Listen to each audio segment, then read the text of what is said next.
Don't forget to like, subscribe and share the videos. அனைவருக்கும் வணக்கம். இந்த டாபிக்ல வந்து என்ன எடுத்து டிஸ்கஸ் பண்ண போறோம்னா டிஎன்பிஎஸ்சி குரூப் 1 ஏன்னா குரூப் 2 தேவையான ஒரு கரண்ட் அஃபேர் ஏரியா தான் நம்ம அடுத்து டிஸ்கஸ் பண்ண போறோம். இது வந்து கரண்ட் அஃபேர்ல வரும் ஆஸ் வெல் அஸ் ஜியோகிராஃபி ஏரியால வந்து கவர் ஆகும். ஓகேவா?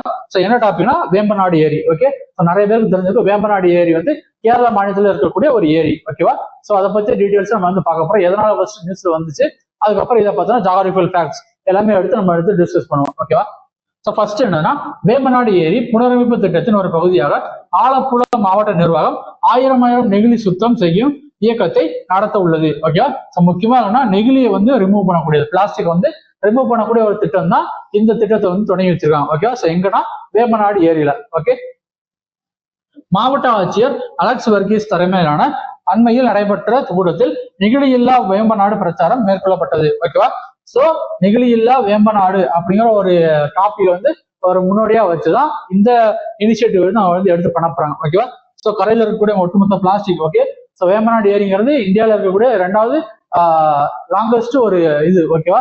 லேக் அந்த மாதிரி பாக்குறப்ப அது வந்து ரொம்ப பெரிய ஒர்க் தான். பட் அதை வந்து இனிஷியேட்டிவா எடுத்து ஸ்டார்ட் பண்ணியிருக்கிறாங்க. ஓகே, சோ ஃபர்ஸ்ட் பாயிண்ட்னா இது இந்தியாவின் மிக நீளமான ஏரி. ஓகே, சோ இந்தியாவில இருக்கிறதுலயே லாங்கஸ்ட் லேக்னு சொல்லி பார்த்தோம் அப்படின்னா அது வந்து வேம்பநாடு லேக் தான் அப்படிங்கிற மாதிரி நம்மளுக்கு வந்து சொல்றாங்க.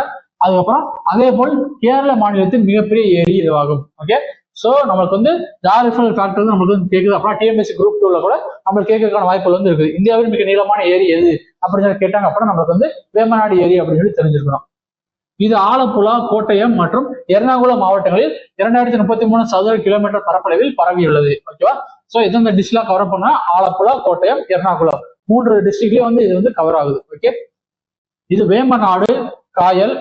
ஓகேவா? சோ இதோட மற்ற பெயர்கள் எல்லாம் என்ன இருக்கு, எப்படி கூப்பிடுறாங்க அப்படின்னு சொல்லி பார்த்தோம்னா ஃபர்ஸ்ட் வந்து வேம்பநாடு காயல், அதுக்கப்புறம் வேம்பநாடு கோல், அதுக்கப்புறம் குன்னமடா ஏரி, அது வந்து குட்டநாட்டுல வந்து கூப்பிடுறாங்க, அதுக்கப்புறம் கொச்சி ஏரி, கொச்சி என்றும் அழைக்கப்படுகிறது. ஓகேவா? சோ இந்த மாதிரியான மாற்று பெயர்களும் இந்த வேம்பநாடு ஏரிக்கு வந்து இருக்குது அப்படின்னு சொல்லி சொல்றாங்க.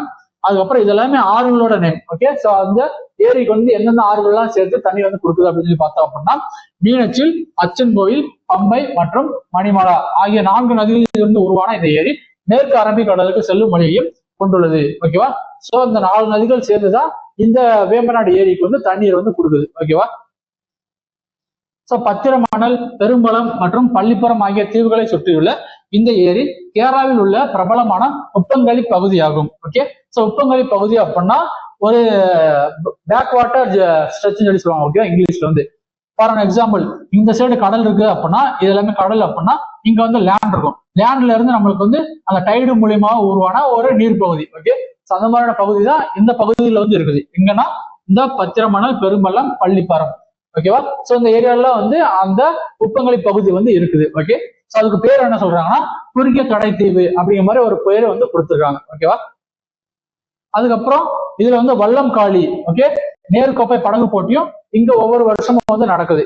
ஓகே, ஒவ்வொரு ஆண்டும் ஆகஸ்ட் மாதத்தில் வேம்பநாடு ஏரியில் நடைபெறும் பாம்பு படகு போட்டியாகும். ஓகேவா? சோ இந்த பாம்பு படகுன்னு சொல்லி பாக்குறப்ப நம்மளுக்கு வந்து வல்லம்னாலே நம்மளுக்கு வந்து தமிழ்ல வந்து மீனிங் வந்து தெரிஞ்சிருக்கும். வல்லம்னா என்னன்னா ஒரு சிறிய படகு மாதிரி ஒரு அமைப்பு. ஓகேவா? அதான் வல்லம் சொல்லி சொல்லுவாங்க. சோ அதே மாதிரி இல்லாம இது வந்து எப்படி இருக்குன்னா நல்லா நீளமா இருக்கக்கூடிய ஒரு படகு. ஓகே, சோ இதுல வந்து அந்த போட்டியாளர்கள்லாம் நம்மளுக்கு வந்து ஏரி உட்காந்து நிறைய வீடியோ எல்லாம் பார்த்திருப்பீங்க. ஓகே, சோ அந்த படகு போட்டி வந்து எப்படி நடக்கும் அப்படிங்கிறது. சோ அந்த மாதிரியான ஒரு பாம்பு படகு போட்டி தான் இங்க நடக்குது. ஓகே, சோ அதோட பேர் என்ன, வல்லம் காளி. அதுக்கப்புறம் குமாரகம் பறவைகள் சரணாலயம் ஏரியின் கிழக்கு கடற்கரையில் அமைந்துள்ளது. ஓகே, சோ இது நம்மளுக்கு வந்து பிலிம்ஸ் வந்து கேட்கலாம்.